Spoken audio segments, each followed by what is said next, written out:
ममता बनर्जी के भतीजे अभिषेक बनर्जी के बड़े फर्जीवाड़े का खुलासा। मेडिकल काउंसिल का दावा, अभिषेक बनर्जी ने विदेश जाने के लिए कोलकाता हाई कोर्ट में दायर किया था फर्जी मेडिकल सर्टिफिकेट। हाई कोर्ट ने अभिषेक बनर्जी की विदेश जाने की मांग वाली याचिका को किया खारिज। अभिषेक बनर्जी ने एंटी पेपर लीक बिल का किया समर्थन। We support this bill.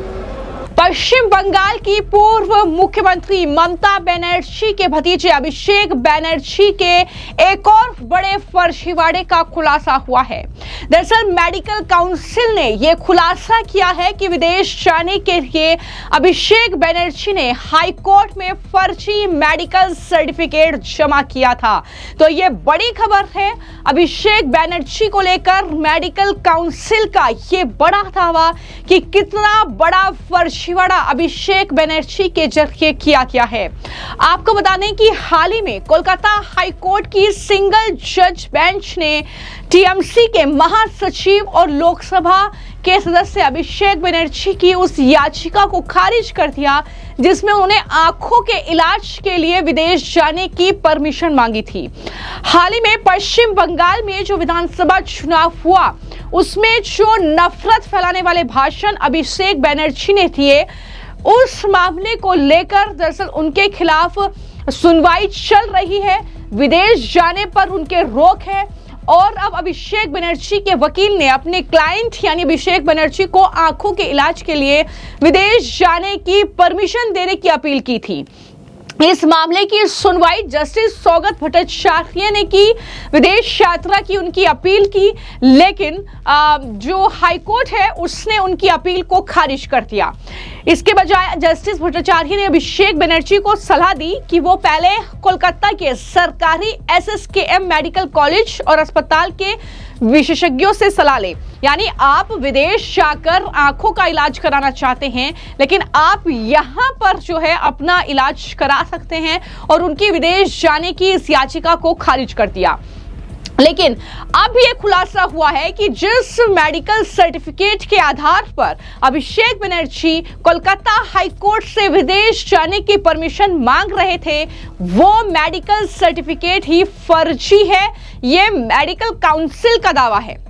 ये पूरा जो खबर है वो कहीं ना कहीं मेडिकल काउंसिल की तरफ से ही दी गई है, और हाई कोर्ट पहले ही उनकी मांग को ठुकरा चुका है। उन्हें स्थानीय अस्पताल में इलाज कराने के लिए कहा गया है। लेकिन अब मेडिकल काउंसिल ने ये कहा है कि अभिषेक बनर्जी ने हाई कोर्ट में फर्जी मेडिकल सर्टिफिकेट जमा किया था। और इससे पहले सब जानते हैं कि किस तरीके से पश्चिम बंगाल की विधानसभा में एक फर्जी हस्ताक्षर वाला उन्होंने एक नोटिफिकेशन दिया था। फर्जी मेडिकल सर्टिफिकेट वो दे चुके हैं, फर्जी मेडिकल कैंप लगा चुके हैं, फर्जी रिपोर्ट। अब हमला उन पर बीजेपी ये बोल रही है कि अभिषेक बनर्जी पूरी तरीके से फर्जी है। तो एक तरफ अभिषेक बनर्जी को हाई कोर्ट से झटका लगा क्योंकि उनकी याचिका को हाई कोर्ट ने खारिज कर दिया, उन्हें विदेश जाने की परमिशन नहीं दी, और दूसरी तरफ अब यह खुलासा हुआ है कि फर्जी मेडिकल सर्टिफिकेट उन्होंने हाई कोर्ट में दिया था, जिसको लेकर जो हेल्थ मिनिस्टर हैं पश्चिम बंगाल के साध्वत मुखर्जी, उनकी तरफ से इस मामले को लेकर बयान दिया गया। उन्होंने कहा कि अभिषेक बनर्जी पूरी तरीके से चोर हैं, हम इस मामले की जांच कराएंगे और जो भी कहीं ना कहीं चीजें निकलकर सामने आएगी उस पर एक्शन होगा। क्या कहा है उन्होंने, सुनिए। बनर्जी चिट्ठी जमा किया है कोर्ट में कि वो विदेश जाएंगे और उनको चिकित्सा के लिए, लेकिन जो चिट्ठी में देखा गया है कि डॉक्टर का रजिस्ट्रेशन फेक है और एड्रेस फेक है। बंगाल में हर मरीज को अभिषेक बनर्जी तो कभी नहीं अमेरिका भेजे, सबको तो बलपूर्वक भेजे थे डायमंडर और सेवाश्रय में। तो अगर सेवाश्रय में सबको इलाज वो करवाए, खुद का इलाज भी करवा रहे हैं अमेरिका में, सबको वहाँ पे सेवाश्रय खुले हैं क्या? अमेरिका में खुले हैं नया, इंडिया से भगा दिए तो वहाँ पे खुले। देखिए अभिषेक बनर्जी चोर है। अभी तृणमूल कांग्रेस में ऐसा है ही नहीं जो चोर नहीं है। वो अगर चोर नहीं है तो तृणमूल नहीं है। तो वो हमेशा के लिए चोरी किया है, खुद के साथ भी चोरी करना शुरू किया है। डॉक्टर जो लाए उसका लाइसेंस नहीं है, रजिस्ट्रेशन नहीं है। हाँ तो सच में डॉक्टर है कि ना हम लोग देखेंगे, स्वास्थ्य विभाग देखेंगे, जो डॉक्टर का सर्टिफिकेट दे उसका क्या है, वो लाइसेंस है कि नहीं, सच में डॉक्टर है कि नहीं, और अगर है तो वो आई स्पेशलिस्ट है कि नहीं, वो भी देखना चाहिए। मेडिकल काउंसिल में भी कंप्लेन किया गया है। मेडिकल काउंसिल तो सब कंप्लेन देखेंगे, और अगर कोई किसी में दोष मिला तो उसका विचार होगा ही होगा। तो एक तरफ अभिषेक बनर्जी की मुश्किलें बढ़ रही हैं, जिस तरीके से लगातार उन पर अलग अलग मामलों को लेकर सुनवाई जो है चल रही है, लेकिन दूसरी तरफ वो पेपर लीक को लेकर लगातार सरकार को घेर रहे हैं। हालांकि आज संसद में, लोकसभा में उन्होंने एंटी पेपर लीक बिल का समर्थन किया, लेकिन इसी दौरान सरकार पर हमला भी बोला और कहा कि मैं शुरू से ही ये साफ कर देना चाहता हूं कि सिर्फ इसलिए कि हम इस बिल और संशोधन का समर्थन करते हैं, इसका मतलब ये नहीं कि सरकार हमसे उन लोगों की तारीफ करने की उम्मीद करें जिन्होंने दुनिया में आग लगाई हो और फिर वो बस पानी की एक बाल्टी लेकर आ जाएं। ये अभिषेक बनर्जी का बयान है लोकसभा में दरअसल पेपर लीक को लेकर। तो वो इस बिल का समर्थन कर रहे हैं, लेकिन सरकार पर हमला उनकी तरफ से बोला गया।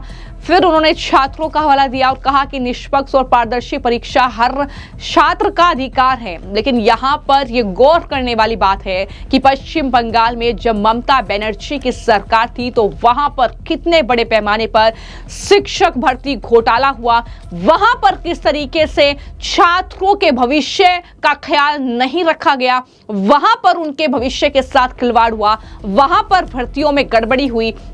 लेकिन आज अभिषेक बनर्जी वो सब कुछ भूल चुके हैं और इस तरीके से संसद में सरकार के खिलाफ ये बयानबाजी करते हुए वो नजर आए हैं। Shri Abhishek Banerjee. Thank you, sir. I rise here today to speak on the Public Examination Amendment Bill 2026. We support this bill, but I want to make it very clear in the beginning that just because we support this bill doesn't mean, or the government should expect us to applaud those who set the world on fire because they turn up with a bucket of water. We support this bill and the amendment because no responsible political party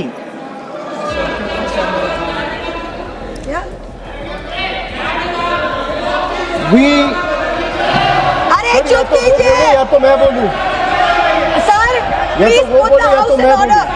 चुप कराइए, आप इनको बोलिए, आप इनको बोलिए। 2024 में bill लाके आज अमेंडमेंट लाना पड़ रहा है।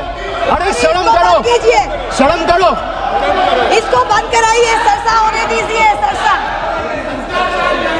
Sir every student deserves the sir every student deserves बैठिए, बैठाइए इसको, बैठाइए।